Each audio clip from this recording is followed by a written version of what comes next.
ఇది ఎట్లా ఉంటదంటే సింపుల్ లాజిక్. రాజు తలుచుకుంటే దెబ్బలకు కొదవ అని రూల్ ఉంటుంది.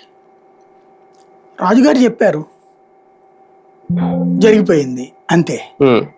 రాజుగారికి అనుగుణంగానే సర్వేలు వస్తాయి అంతేనా.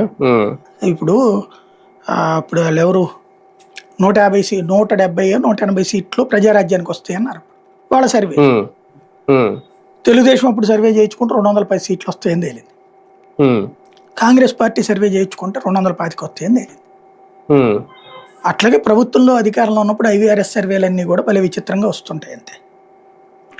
ఇంకోటి ఏంటంటే IVRS సర్వే నువ్వు మిడిల్ క్లాస్ మనలాంటి వాళ్ళమే వెయ్యం. ఇప్పుడు నాకు వచ్చింది అనుకోండి ఫోన్లో స్పామ్ అని వస్తుంది, నేను అసలు ఓపెన్ చేయని కట్ చేస్తా ఫోన్. స్పామ్ అని వచ్చినాయి నేను కట్ చేస్తా. ఇట్లా బల్క్ కాల్స్ వచ్చేయన్ని స్పామ్ అనే వస్తుంది నా దాంట్లో. మిగతా వాళ్ళకి కూడా అట్లాగే వస్తుంది.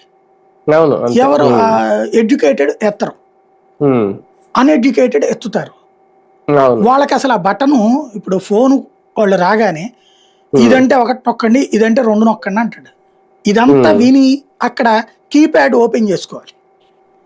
ఈలోపు ఏది చేతికి దొరికిందో కూడా తెలియదు వాళ్ళకి.